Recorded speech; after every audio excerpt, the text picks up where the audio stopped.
വ്യാജമാല മോഷണ കേസിൽ പോലീസ് അതിക്രമം നേരിട്ട ബിന്ദുവിന്റെ മൊഴി രേഖപ്പെടുത്തി ക്രൈംബ്രാഞ്ച്. പേരൂർക്കട പോലീസ് സ്റ്റേഷനിൽ 20 മണിക്കൂർ ക്രൂര പീഡനങ്ങൾക്കിരയായെന്ന ബിന്ദു മൊഴി നൽകി. പത്തനംതിട്ട ജില്ലാ ക്രൈംബ്രാഞ്ച് ഡിവൈഎസ്പി കെ.എ. വിദ്യാധരന്റെ നേതൃത്വത്തിലുള്ള സംഘമാണ് മൊഴി രേഖപ്പെടുത്തിയത്. ഭക്ഷണമോ വെള്ളമോ ഇല്ലാതെ ഒരു രാത്രി മുഴുവൻ നേരിട്ട പീഡനങ്ങൾ ബിന്ദു ക്രൈംബ്രാഞ്ച് അന്വേഷണ സംഘത്തോട് പറഞ്ഞു. നിലവിൽ സസ്പെൻഷനിലുള്ള SI SG Prasad, ASI Prasannan എന്നിവർക്കെതിരെയാണ് മൊഴി. പത്തനംതിട്ട ജില്ലാ ക്രൈംബ്രാഞ്ച് ഡിവൈഎസ്പി കെ.എ. വിദ്യാധരനാണ് മൊഴി രേഖപ്പെടുത്തിയത്.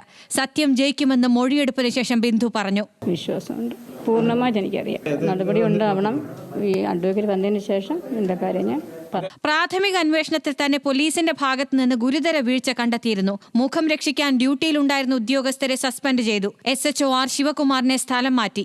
മനുഷ്യാവകാശ കമ്മീഷൻ ഉൾപ്പെടെ ഇടപെട്ട സാഹചര്യത്തിലാണ് ജില്ലയ്ക്ക് പുറത്തുള്ള ഉദ്യോഗസ്ഥനിലേക്ക് അന്വേഷണ ചുമതല എത്തിയത്. ജൂലൈ 7-നകം അന്വേഷണ റിപ്പോർട്ട് സമർപ്പിക്കാനാണ് നിർദ്ദേശം. ഏപ്രിൽ 23-നായിരുന്നു കേസിനാസ്പദമായ സംഭവം. മാല മോഷ്ടിച്ചെന്നാരോപിച്ച് ഭക്ഷണമോ വെള്ളമോ നൽകാതെ മണിക്കൂറുകളോളമാണ് ബിന്ദുവിനെ പേരൂർക്കട പോലീസ് തടഞ്ഞുവെച്ചത്. ന്യൂസ് മലയാളം, തിരുവനന്തപുരം.